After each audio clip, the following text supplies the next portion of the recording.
இல்ல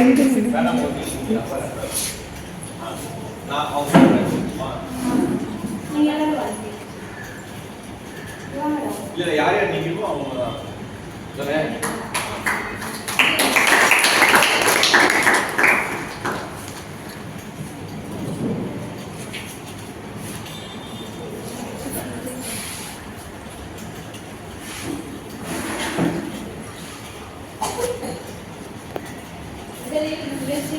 அண்மைக்கு வந்து தமிழ் தாங்கி கொண்ட நிறுவனத்தின் பொறுப்பாளர் ராஜேந்திரன்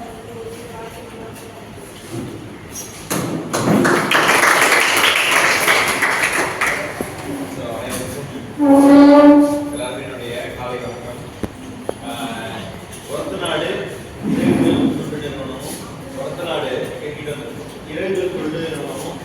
ஒரத்தநாடு அரசு மகளிர் கல்லூரி மாணவர்களுடைய சமூக எம்எஸ்டபிள்யூ ஸ்டூடெண்ட்ஸ் நம்ம இளைஞர்கள் தொண்டு நிறுவனத்துடைய பயிற்சி மாணவர்களா இந்த ஆண்டோட 11 வருஷமா 11ஆம் ஆண்டு என்னோட வந்து 15ஆம் ஆண்டுகளா என்னுடைய ஒரு காலேஜ். அந்த காலேஜ் பசங்களுடைய சிஓ, அதாவது உங்களுக்கு நான் சொல்ற எப்படி சொல்லணும்னா இவங்களாம் ஒரு பொறுப்பானது தான். ஏன்னா இவங்க என்ன டிபார்ட்மெண்ட், நம்ம வந்து டாக்டராகவோ இன்ஜினியர் ஆகணும்னு சொல்லி எல்லாரும் ஆசைப்படுவோம். டாக்டர் ஆகணும், இன்ஜினியர் ஆகணும், அப்புறம் வந்து நீங்க என்ன வாங்கணும்னு நினைச்சீங்க? போலீஸ் ஆகணும். நீங்க நீங்க நீங்க நீங்க நீங்க ஆர்மி. அப்ப ஏன் சரி நீங்க நீங்க ஐபிஎஸ். நீங்க எல்லாத்துக்கும் எல்லாம் கேட்டீங்கன்னா இப்போ வந்து நீங்க எல்லாருமே வந்து என்ன எடுத்துருக்கீங்க, ஒரு டிபார்ட்மெண்ட். இப்போ என்ன சுத்தி இருக்கிறவங்க எல்லாரும் என்ன படிக்கிறாங்க அப்படின்னா இவங்க MSW master of social work. இது ரொம்ப முக்கியமா நம்ம தெரிஞ்சுக்க வேண்டிய ஒரு விஷயம், சரியா? ஏன் மாஸ்டர் ஆஃப் சோஷியல் ஒர்க் அப்படின்ற ஒரு படிப்பு இருக்கு.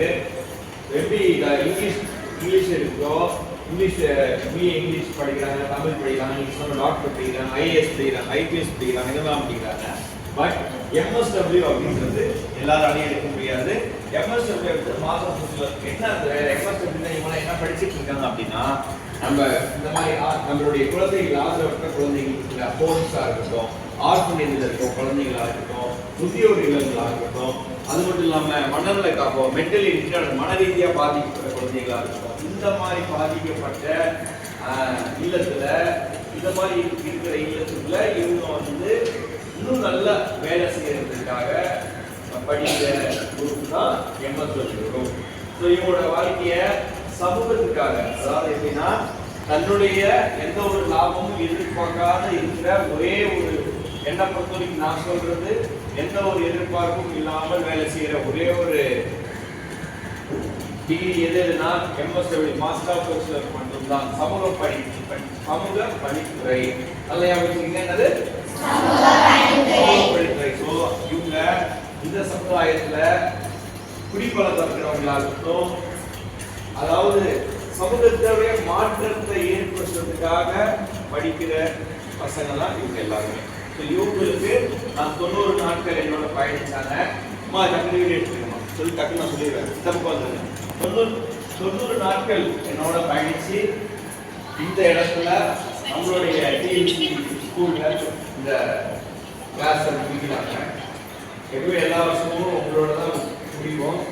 இன்னைக்கு உங்களுக்கு நம்மளுடைய வாழ்த்துக்களையும், இவங்க வருங்காலத்துல இவங்க இந்த நான் பண்ற மாதிரி நான் படிச்சது வேற, நான் பண்றது வேற, எனக்கு பண்றேன். ஆனா இவங்க அதே படிப்பா எடுத்து குழந்தைகளை பார்த்துக்கணும், முதியோர்களை பார்த்துக்கணும். முதியோர்களை இவங்க ஒரு இடத்துல இன்னொரு 10 வருஷம் கழிச்சு கண்டிப்பா இவங்க என்ன பண்ணுவாங்க, ஒரு 10 வருஷத்துல 2 வருஷம் 3 வருஷத்துல இங்க இருக்க அக்கா எல்லாத்துமே வந்து ஒரு துறையில் இருப்பாங்க. சமூகம் சார்ந்த மனித நேயத்தை வாழ வைக்க போற இந்த இவங்க தான் நான் கிளாஸ் எடுத்திருக்கேன். இவங்களுக்கு நான் கிளாஸ் எடுத்ததுல ரொம்ப மகிழ்ச்சி. அது மட்டும் இல்லாம ஒரு இளைஞர்கள் முதியோர்ல இவங்க 1, 2, 3 மொத்தம் 3 பேர் என்கிட்ட படிச்சு ட்ரைனிங் எடுத்தாங்க. ஸோ முதியோர்ல வாஷ் பண்றதுல இருந்து, வயசானவங்களை கிளீன் பண்றதுல இருந்து, அப்புறம் என்ன பண்றது, மாப் போடுறதுல இருந்து எல்லாமே பண்ணாங்க. கண்டிப்பா என்னுடைய வாழ்த்துக்களை நான் தெரிவிக்கிறேன். கண்டிப்பா என்னுடைய பயணம் வெற்றி பயணமாக இருக்கும். 90 நாட்கள் சிறப்பாக பயணித்தார்கள், அது எந்த ஒரு மாற்றமும் இல்லை. கண்டிப்பா எத்தனை பசங்க வந்தாலும் எத்தனை பேட்சா இருந்தாலும் இவங்க பேட்ச் மாதிரி நான் ஒரு பேட்சை பார்த்ததே கிடையாது. ஏன்னா தஞ்சாவூர்ல இருந்து திருச்சி காலையில 5 மணிக்கு எழுந்திரிச்சு எங்க வரணும், 10 மணிக்கு முதியோர் எடுத்துக்கணும். 10 மணிக்கு வந்து முதியோர்களை பார்த்து அவங்க கூட இருந்து ஹோமம் கிளீன் பண்றதா இருக்கட்டும், ஹோமம் பராமரிக்கிறதா இருக்கட்டும், ஹோமத்துக்கு ஃபுட்டு கொடுக்கறதா இருக்கட்டும், எல்லா வேலையும் என் கூட பார்த்துக்கிட்டு, அது மட்டும் இல்லாமல் பெட் சர்வீஸ் ரத்த சேவையை பற்றி என்னன்னு தெரிஞ்சுக்கிட்டு, உணவு திட்டத்தை பற்றி இருக்கிற மனநல பாதிக்கப்பட்ட இருக்கிற குழந்தைங்களுக்கு என்னென்ன பண்ணலாம், இந்த மாதிரி அனைத்தையும் கற்றுக்கிட்டு HIV பாசிட்டிவாக வளர்றவங்க இந்த மாதிரி இருக்கிற எல்லாத்தையும் கற்றுக்கிட்டு இவங்களோட பயணத்தை இவங்களோட இந்த இடத்தோடு நிறைவு செய்கிறாங்க. ஸோ அதனால நம்மளுடைய கைத்தட்டலோ நீங்க தான்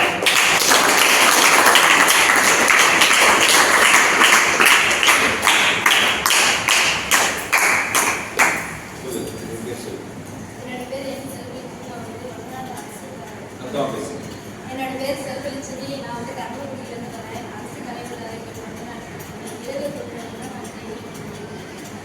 எப்படி உங்களோட ட்ரைனிங் அனுபவம் எப்படி சொல்லுங்க. ரொம்ப இதாக சப்போர்ட் பண்ணுறாங்க, நல்லா அன்பாக இருக்காங்க, நல்லா நீங்க என்ன கற்றுக்கிட்டீங்க? நான் பிளட் எப்படி டொனேட் பண்ணி கற்றுக்கிட்டேன். அது நல்லா இருந்துச்சு.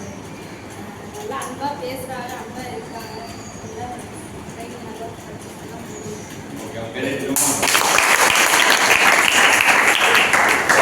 கரம்பக்குடி தானே, கரம்பக்குடி தஞ்சாவூர் தாண்டி ஒரு கரம்பக்குடின்னு ஒரு பொண்ணு சமூகத்துக்கு நான் என்னுடைய வாழ்க்கையை அர்ப்பணிக்கிறேன்னு சொல்லி வந்த பொண்ணு. கண்டிப்பாக உங்களுடைய வாழ்க்கையை சிறக்க என்னுடைய வாழ்த்துக்கள். என்னுடைய பேர் வித்யஸ்ரீ. நான் வந்து கேட்கணும் வரேன். கவர்மெண்ட் காலேஜ் ஒருத்தநாட்டில் படிக்கிறேன். ஃபஸ்ட்டு எங்களுக்கு ட்ரெயின் போட்டப்ப கொஞ்சம் தயக்கமாக இருந்துச்சு. ஏன்னா எந்த ஏரியா எதுவும் எனக்கு தெரியாது இது வரைக்கும். ஏன்னா தஞ்சாவூர் டிஸ்ட்ரிக்ட்லேயே இருந்துச்சோம். இதுதான் தஞ்சாவூரை தாண்டி வர ஃபஸ்ட்டு இது. அதுவும் உங்களெல்லாம் பார்த்து உங்களை பற்றி கற்றுக்கணும், உங்களுக்கு 4 விஷயத்தை நம்ம புரிய வைக்கணும் அப்படின்னு நிறையா கற்றுக்கிட்டோம். இன்றைக்கி உங்களை வந்து அதே மாதிரி பார்த்துட்டோம். ரொம்ப ஹாப்பியாக இருந்துச்சு. ஒரு விளையாட்டுனால எல்லாம் நல்லா ஆர்வமாக விளையாண்டிங்க. சூப்பராக இருந்துச்சுடா. எல்லாம் அவங்களே பண்ணாங்க. சொல்லுவோம் டான்ஸ் ஆடினாங்க, பாட்டு பண்ணாங்க, எல்லாம் விளையாண்டாங்க. அப்புறம் நாங்கள் இதழ்களை கற்றுக்கிட்டது என்னென்னா பிளட் டொனேட் பண்ணி நாங்கள் கற்றுக்கிட்டோம். அடுத்தது வந்து அவங்கள வயசானவங்களோட நாங்களும் ஒரு ஃபேமிலியாக மிங்கில் ஆகிட்டோம். ஜாலியாக இருந்துச்சு. ஒரு ஃபேமிலியில் போகிற ஒரு ஃபீலிங் இருந்துச்சு. எங்களுடைய அனுபவம் 30 நாள் வரைக்கும் கம்ப்ளீட்டாக நல்லா கற்றுக்கிட்டோம். தேங்க்யூ.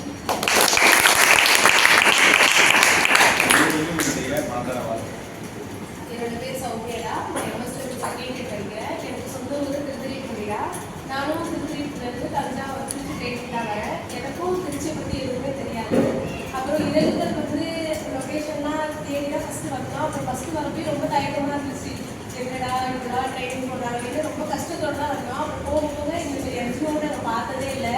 எல்லாத்துலேயுமே சப்போர்ட் பண்ணாங்க. இப்போ ஒரு எமர்ஜென்சியாக இருக்கட்டும், பிளட் அரேஞ்ச் ஒரு எமர்ஜென்சினா நம்மளே வந்து பிளட் அரேஞ்ச் பண்ணோம். நம்மளா ஒரு தோண்டி கேட்போம்ல, இது எங்களுக்கு ஒரு பிளட் தேவைப்படுது, அரேஞ்ச் பண்ணி கொடுத்தோம். அப்படி இன்னொருத்தவங்கள்ட்ட போக சாரி எங்களுக்கு இப்பெல்லாம் கற்றுக்கணும், இதெல்லாம் நீங்கள் படிக்கிற ஸ்டூடெண்ட்ஸ் எல்லாம் கொஞ்சம் தெரிஞ்சுக்கணும். அப்புறம் பிளட் டொனேட்னா இப்படி அரேஞ்ச் பண்ணணும், என்னென்ன பாசிட்டிவ் அரேஞ்ச் பண்ணணும் அப்படின்னா எங்கள் சார் சொல்லி கொடுத்தாங்க. அப்புறம் அந்த ஓல்டேஜ் ஹோம் எப்படின்னா ஒரு ஃபேமிலி ஒரு அட்டாச்மெண்ட் தான். ஃபேமிலியில் எப்படி இருக்கணுமோ அது மாதிரி எல்லாருமே கேரிங் பண்ணுறது, சப்போர்ட் பண்ணுறது நல்ல ஒரு இதாக. உங்களை பார்த்துட்டு ரொம்ப நாளாக ட்ரை பண்ணோம், சாட்டர்டே வரோடு. ஆனால் உங்களுக்குலாம் ஸ்கூலுக்கு சார் சொல்லிட்டாங்க, நல்லா வரோடு. இன்றைக்கி தான் எனக்கு பிளான் பண்ணிச்சு. அப்புறம் குரூப் ஒர்க் பண்ணுறப்ப எல்லாருமே சூப்பராக சப்போர்ட் பண்ணீங்க. பாட்டு, டான்ஸ் எல்லாமே பியூட்டிஃபுல்லாக இருந்துச்சுடா. ரொம்ப தேங்க்யூ.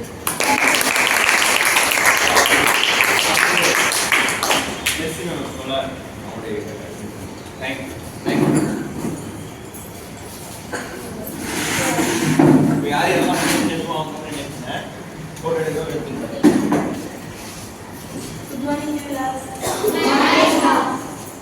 ஆக்சுவலாக இவங்க 3 பேர் 3 டாபிக் கொடுத்துருந்தாங்க. ஒரு சின்ன சாரி, வாய்ஸ் கொஞ்சம் சரியில்லை, அட்ஜஸ்ட் பண்ணிக்கலாம் சரியா? சொல்ல வரல கரெக்டாக சொல்லுவேன்.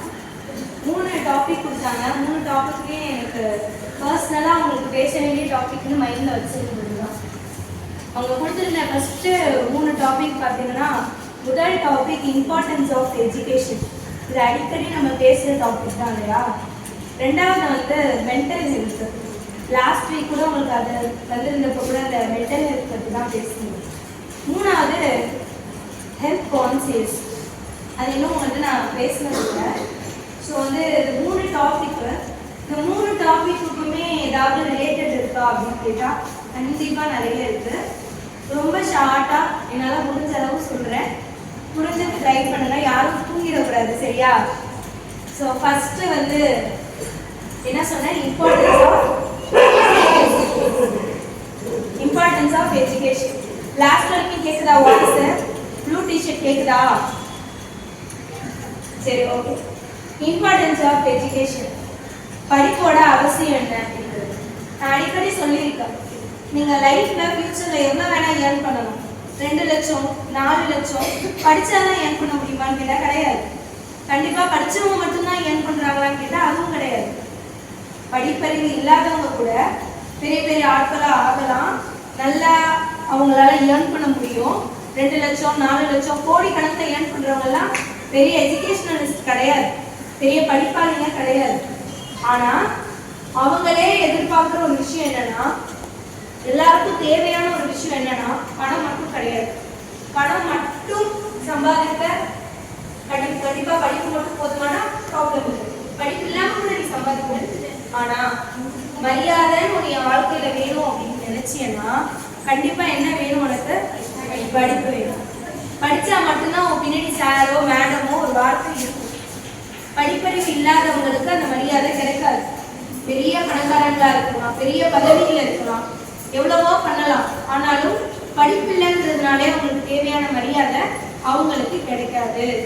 படிப்போட இம்பார்ட்டன்ஸ் சொல்லணும்னா ஒரே ஒரு விஷயம், உனக்கு தேவையானது மரியாதை அப்படின்னு நீ நினச்சனா, நீங்கள் ஒரு இடத்துக்கு போகிறீங்க, போகிற இடத்துல வந்து உங்களுக்கு மரியாதை வேணும் பேசிக்கா அப்படின்னு நினைப்பீங்களா? அப்படிதானே யோசிப்போம். எங்கே போனாலும் என்ன வேணும்னு யோசிப்போம். உங்களை மதிக்கலன்னா அந்த இடத்துக்கு போக பிடிக்குமா?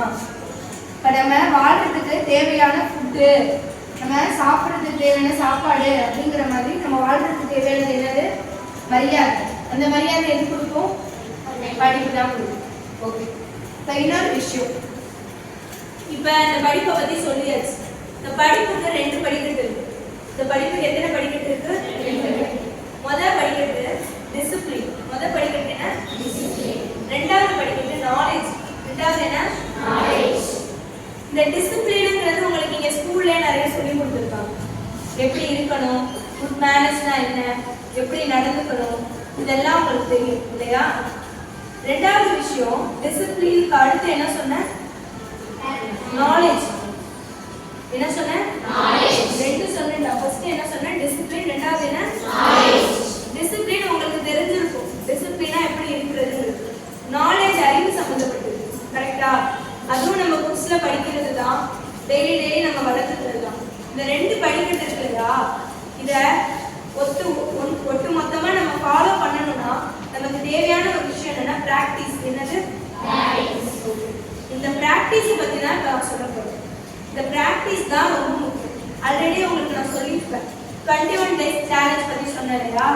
எந்த ஒரு விஷயமுமே 21 நாள் நம்ம பழகணும் அப்படின்னா அவன் பார்க்கறது, பேசுறது, அவன் போறப்ப வரப்ப எல்லா இடத்துலையும் எது தெரியும்னா ரெட் கார்டு வேணும். இதுதான் ரெட் கார்டு சைக்காலஜிக்கல் எஃபெக்ட்னு சொல்லுவாங்க. நம்ம மனோரீதியா நம்மளோட வில் பவருக்கு ஒரு பவர் இருக்கு. அதாவது எப்படின்னா, ஒரு விஷயத்தை நீ என்ன யோசிச்சிட்டே இருக்கியோ அதை தான் பார்ப்ப, அதை தான் செய்வ, அதுதான் நடக்கும். அதை வந்து உன்னோட மைண்டுக்கு இருக்கிற பவர். அதை பாசிட்டிவா யோசிக்கிறியா நெகட்டிவா யோசிக்கிறியாங்கிறது தான் விஷயமே. இப்போ நான் கரெக்டாக திருப்பி சொல்றேன், 2 விஷயம் சொன்னேன், டிசிப்ளின், நாலேஜ். இது 2க்கும் தேவை ப்ராக்டிஸ்ன்னு சொன்னேன். இந்த ப்ராக்டிஸ்ங்கிற செஷனுக்கும் ரெட் கார்டு தியரிக்கும் என்னக்கா சம்மந்தம் அப்படின்னு கேட்டீங்கன்னா நிறைய சம்மந்தம் இருக்கு. அதாவது நீ என்ன யோசிக்கிற, நான் டெய்லி ப்ராக்டிஸ் பண்ணணும். இப்போ எல்லாருக்குமே சின்ன சின்ன மனசு கவலை இல்லாமல் யாராவது இருப்பாங்களா?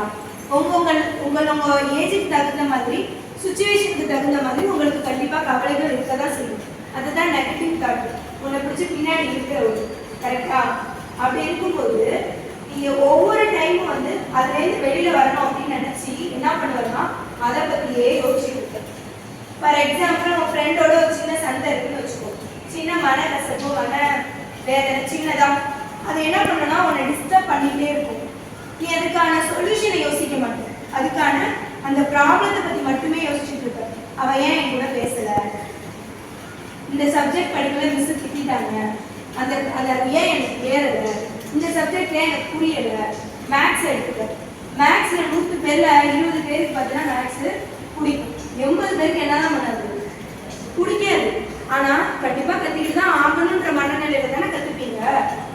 எனக்கு பிடிக்கலன்னு சொன்னா இதுதான் அந்த தியரி சொல்லும். பிடிக்கலன்னா உனக்கு பிடிக்கல, ஆனா எனக்கு அது பிடிக்கும், நான் ப்ராக்டிஸ் பண்ணா எனிதிங் இஸ் பாசிபிள் ஹியர் அப்படின்ற மனநிலையில இருந்தீங்கன்னா எதை வேணா என்ன பண்ணிடலாம், பாசிபிளா மாத்திக்கலாம்.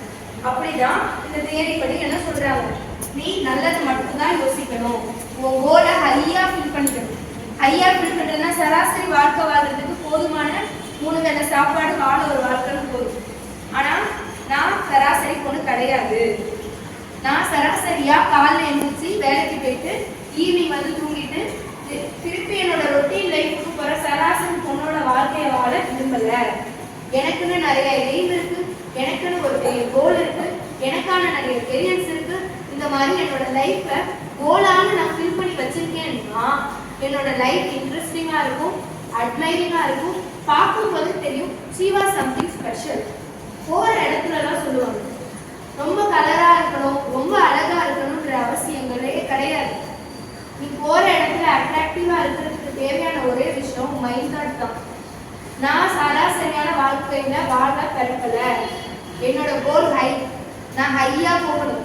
சாதாரணமா கல்யாணம் பண்ணிக்கிட்டு வேலைக்கு போயிட்டு ஏதோ ஒரு வேலை, ஏதோ ஒரு பிள்ளைங்க, என்னவோன்னு ஒரு வாழ்க்கையை வாழ விரும்பல.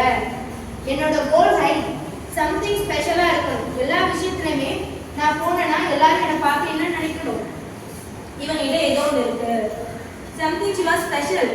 அது மாதிரியான பேர் எனக்கு தேவை. அட்ராக்டிவா அப்படின்னா ட்ரெஸ்ஸிங் சென்ஸ்லையும் மைண்ட் சென்ஸ்லையும் மட்டும் கிடையாது, கோல் செட் பண்றதுல இருக்கு, மைண்ட்ல இருக்கு. நான் சக்சஸான ஒரு பர்சனா மாறணும் அப்படின்னு யோசிச்சுட்டுனா சராசரியா மாறிட முடியாதுங்கிறது தான் இந்த ஃபர்ஸ்ட் கான்செப்டே. பண்ண விஷயம் ஒன்னே ஒண்ணுதான், சாதாரணமா தூக்கம் கடைவி முதல்ல உட்கார்ந்து முன்னாடியே தூங்குறீங்களே எந்திரிச்சுவா, நீ வா இங்க எந்திரிச்சு ஒண்ணு பண்ணிடுவா, ஒண்ணு பண்ண ஓகேவா. இப்ப மேடம் வந்து தூங்கிட்டு இருக்காங்க, இப்ப தூங்குறது ப்ராப்ளம் கிடையாது, சின்னவங்க அதனால ப்ராப்ளம் இல்லை. பட் இங்க இருக்கிறவங்க 10th 12th அடுத்தடுத்து போகணும். அப்ப நீ இப்பயே டிசைட் பண்ணணும் நான் என்ன பார்க்க போகிறேன். இது வந்து நமக்கு கிடைச்சிருக்கிற ஆப்பர்ச்சுனிட்டி, எஜுகேஷன் நமக்கு கிடைச்சிருக்கிற ஆப்பர்ச்சுனிட்டி, அது ஒரு ஆயுதம் தான், அதுவே முடிவு கிடையாது. இந்த ஆயுதத்தை யூஸ் பண்ணி நான் ஜெயிச்சிருவேன் அப்படின்னு நினைச்சிடக்கூடாது. இந்த ஆயுதத்தை கரெக்டா பயன்படுத்தினா மட்டும்தான் என்ன பண்ண முடியும். உங்களுக்கு தெரியுமா தமிழ்நாட்டில் எத்தனை பேர் இன்ஜினியரிங் படிக்கிறாங்க, எத்தனை பேர் டாக்டர் படிக்கிறாங்க, எவ்வளோ லாயர்ஸ் இருக்காங்க, எவ்வளோ ஆடிட்டர்ஸ் இருக்காங்க, ஃபீல்டு ரொம்ப பெருசு. கேள்விப்பட்டீங்களா, லாஸ்டா ஒரு சர்வே கூட சொல்லிடுச்சு, மினிமியர்னு சொல்லுவாங்க எங்களெல்லாம் 90s கிட்ஸ்லாம். இப்போ என்ன சொல்றாங்க, அதிகமா படிச்சு கம்மியான சம்பளத்துல அதிகமா கடன் வாங்குற ஒரு தலைமுறை எங்க தலைமுறை தானா. எங்களுக்கு முன்னாடி இருந்த தலைமுறையில அவ்வளவு பேர் படிக்கல, அவ்வளவா படிக்கல. என் முன்னாடி இருந்த தலைமுறையில பிஇ படிச்சாலே பெரிய விஷயம். பிஇ படிக்கிறீங்களா அப்படின்னு கேட்பாங்க, நான் எம்இ கம்ப்ளீட்டட். ஆனா that's a statement, that's not a miracle sentence or statement like that. அது ஒரு விஷயம், அவ்வளவுதான். எம்இ கம்ப்ளீட்டட், லாயரா ஆடிட்டர் தான். அப்படி போயிடுச்சு நம்மளோட கம்மிங் ஜெனரேஷன். அது இல்லாம மாதிரி பேச ஆரம்பிச்சிட்டாங்க. படிச்சாலும் முன்னேற முடியுமா, படிப்புலன்னா முன்னேற முடியாதா? கண்டிப்பா படிப்புலன்னா கூட முன்னேற முடியும். ஆனா படிப்போட முன்னேறும் போதுதான் அது நிரந்தரமான ஒரு வெற்றியா இருக்கு. நான் நிறைய ஜெயிச்சிட்டேன், நான் நிறைய ஏர்ன் பண்ணிட்டேன், கோடிக்கணக்கில் என்கிட்ட இருக்கு. ஆனா அதை ஆடுறதுக்கு எனக்கு அறிவு தேவை இல்லையா? அந்த அறிவை எது கொடுக்கும்? புத்தகம் தான் கொடுக்கும். சரியா? படிப்பு ரொம்ப முக்கியம். 1000 பேர் சொல்லலாம், 1,00,000 பேர் சொல்லலாம். படிப்பு இல்லைன்னா கூட நீ சாதிக்க முடியும். படிக்கலைன்னா நீ ஒரு ஃபெயிலியர்னு சொல்றாங்களா, காதில் வாங்காதன்னு சொல்லுவாங்க. ஆனா ஃபெயிலியரை சக்சஸ்ஃபுல்லா ஆக்குறதுக்கான திறமை உனக்குள்ள இருக்கு. கரெக்டா? அதுக்கான திறமை உனக்குள்ள இருக்கு. அதை உண்டு பண்ணி நீ என்ன பண்ணிடணும், யூஸ் பண்ணி மேல வரதான் பார்க்கணுமே தவிர படிப்புலனா கூட நான் சாதிப்பேன், படிச்சாதான் ஜெயிக்க முடியுமா, படிப்புலனா இல்லை அப்படிங்கிற மனநிலைக்கு போக கூடாது. ஓகேவா? இம்பார்ட்டன்ஸ் ஆஃப் எஜுகேஷன் புரியுதா? இம்பார்ட்டன்ஸ் ஆஃப் எஜுகேஷன்ல 2 விஷயம் சொல்லணும். சக்ஸஸ் ஃபர்ஸ்ட் தூக்கி ஓரமாக வச்சுருங்க. எஜுகேஷனை பொறுத்த வரைக்கும் 2 தேவை. ஒன்று நாலேஜ், இன்னொன்று டிசிப்ளின். இது 2க்கும் தேவை ப்ராக்டிஸ். எனக்கு அறிவு வளரணும்னாலும் நான் ப்ராக்டிஸ் பண்ணணும், நான் டிசிப்ளினாக இருக்கணும்னாலும் ப்ராக்டிஸ் பண்ணணும். மார்னிங் 5 மணிக்கு எழுந்திருக்கிறது டிசிப்ளின், கரெக்டா? ஒழுங்காக சாப்பிட்றது டிசிப்ளின், நல்லா படிக்கிறது டிசிப்ளின், கோல் செட் பண்ணுறது டிசிப்ளின். இதெல்லாம் discipline. Without practice, is it possible? அதாவது இதெல்லாம் இல்லை, ப்ராக்டிஸ் இல்லாமல் என்னால் ஜெயிக்க முடியும். இது நடக்குமா? கண்டிப்பாக என்ன பண்ணாது, நடக்காது. எது பண்ணணும்னாலும் என்ன பண்ணணும்? படிக்கணும். அதை தாண்டி என்ன பண்ணணும்? ப்ராக்டிஸ் பண்ணணும். சரியா? ஒரு கேமாக இருக்கட்டும், ஒரு படிப்பாக இருக்கட்டும், எதுனாலும் ப்ராக்டிஸ் பண்ணணும். ஃபர்ஸ்ட் இது புரியல, இம்பார்ட்டன்ஸ் ஆஃப் எஜுகேஷன். ஓகே. ரெண்டாவது அவங்க சொல்லியிருந்தாங்க, what's your topic? Mental health. That's a very important. இப்போ சொன்னேன் ப்ராக்டிஸ். சரி, ஐ திங்க் எல்லாம் தூங்குறீங்க. நான் ஒரு சின்ன ஸ்டோரி சொல்கிறேன், அப்புறம் எல்லாம் எழுந்திரிச்சிடுங்க. அதுலேருந்து கேள்வி கேட்பேன், ஒழுங்காக கவனிக்கிறீங்க மேடம்? காது வாங்குறீங்களா? இப்போ தூக்கம் வரலன்னா சரி. ஒரு பெரிய ஞானி இருந்தார். அந்த ஞானி கிட்ட அவரோட சீடன் ஒருத்தர் போயிட்டு கேட்டார், நான் நல்லா சம்பாதிக்கிறேன், நான் என்ன பண்ணுறேன், நல்லா சம்பாதிக்கிறேன், எனக்கு வீடு இருக்குது, ஃபேமிலி இருக்குது, எல்லாமே இருக்குது. ஆனால் தூங்கினா தூக்கம் வரல, நிம்மதியே இல்லை, தலையெல்லாம் சுற்றுது, ஏதோ ஒன்று பாரமாக இருக்கு, எங்கே நான் மிஸ் பண்ணுறேன் அப்படின்னு கேட்டார். அப்போ அந்த ஞானி என்ன பண்ணாரா, ஒரு ஆத்தங்கரை கூப்பிட்டு போனார். பெரிய ஆறு ஓடிட்டு இருந்துச்சு. கொஞ்சம் அந்த ஆற்றை பார்க்க சொன்னாங்க. ஆற்று தண்ணி பார்த்துருக்கீங்களா? ஓட தண்ணி, ஆற்று தண்ணிலாம் மேலே எல்லாம் எப்படி இருக்கும்? க்ளீனாக இருக்கும், கீழே மண் இருக்கும், கரெக்டா? இப்போ இந்த ஞானி என்ன பண்ணாரா, ஒரு படி மண் தண்ணி அந்த ஆற்றுல போட்டார். போட்டோன்னே என்ன ஆயிடுது? கலங்கள் ஆயிடுது. கலங்கள் ஆயிடுச்சு அப்படின்னா அந்த கலங்கள்லேயே வந்து அந்த தண்ணி பியூரிட்டி இல்லைங்கிற மாதிரி காட்டுமா? அதுக்கப்புறம் அவர் டே முடிச்சுட்டு இருக்கும்போது அந்த மணலெல்லாம் அமுகி திருப்பி என்ன ஆனிச்சு? தண்ணி பியூரிட்டி ஆகிடுச்சு. இப்போ இதுலேருந்து உனக்கு என்ன புரியுதுன்னு கேட்டார். சீடனுக்கும் ஒன்றும் புரியல. எனக்கு புரியல அப்படின்னு சொன்னாங்க. இப்போதான் அந்த ஞானி சொன்னாரா, ஒன்றும் இல்லை, இப்போ அந்த ஆறு தான் உன் மனசு. வீட்டை சுத்தம் பண்ணுற மாதிரி உன் மனசை என்ன பண்ணிடணும்? சுத்தம் பண்ணிடணும். அதை விட்டுட்டு பிரச்சனை, கவலை, நெகட்டிவ் தாட்ஸ் இதெல்லாம் அந்த மணல் மாதிரி. ஆனா உன்னோட கோலை நோக்கி நீ பயணப்படும் போது கண்டிப்பா இந்த மாதிரி பேரண்ட்ஸ்லாம் வரதான் செய்யும். அதை ஃபேஸ் பண்ண எனக்கு தைரியம் இல்லை, அது எனக்கு வரவே கூடாதுன்னு நினைச்சேன்னா எப்படி? நீ போய் இப்போ அப்துல் கலாம் எடுக்கலையே அப்துல் கலாம் ஒருத்தர் தூக்கிட்டு போய் தத்தெடுத்து தலைவருக்கு ரொம்ப அறிவாளியா இருக்காப்ல அப்படின்னு வளர்த்து டக்குன்னு ஏரோநாட்டிக்கல் இன்ஜினியர் ஆக்கி, டக்குன்னு அவர் ஒரு சயின்டிஸ்ட் ஆக்கி, டக்குன்னு அவர் எஸ்எல்வியை கையில கொடுக்க சொல்லிட்டாங்களா? அவர் நியூஸ் பேப்பர்லேருந்து ஆரம்பிச்சாரு. நியூஸ் பேப்பர் போட்டாரு, கஷ்டப்பட்டாரு, இங்கெல்லாம் படிச்சாரு, பிஎஸ்சி பிசிக்ஸ் தான் முடிச்சாரு. அப்புறம் தான் ஏரோநாட்டிக்கல் போனாரு. நான் எடுத்த இடத்துல பி ஏரோநாட்டிக்கல் போன மாதிரி அப்துல் கலாம் சாரால போக முடியல. அவரோட லைஃப் ஸ்டைல் அதுக்கு நடுவில் அவருக்கு 2-3 சப்ஜெக்ட் வரவே வராது. அவர் எந்த சப்ஜெக்ட் வராது தெரியுமா? அவருக்கு ஸ்ட்ரக்சரல் டிசைனிங் சொல்லிட்டு எங்களுக்கு ஒரு சப்ஜெக்ட் வரும், அது அவருக்கு வரவே வராது. ஆனால் ஃபைனலாக அவர் சாதிச்சது அதில் தான். இல்லை எனக்கு மேக்ஸே வராத, எனக்கு சயின்ஸே வரல அப்படின்னு சொல்ற முக்கால்வாசி பேர் தான் அதில் போய் இந்தியாவே கௌரவிச்சிச்சு. கரெக்டா? எல்லா நாடுகளும் என்ன பண்ணாங்க? யாரா இவரும் திரும்பி பார்த்தாங்க. அமெரிக்காவில் கூப்பிட்டாங்க அவர், நீங்க இங்கே வந்து நாசால ஒர்க் பண்ணுங்க, இங்கே ஒர்க் பண்ணுங்க, அவ்வளோ ஆப்பர்ச்சுனிட்டிஸ். அதெல்லாம் மீறி அவர் எனக்கு ரொம்பவே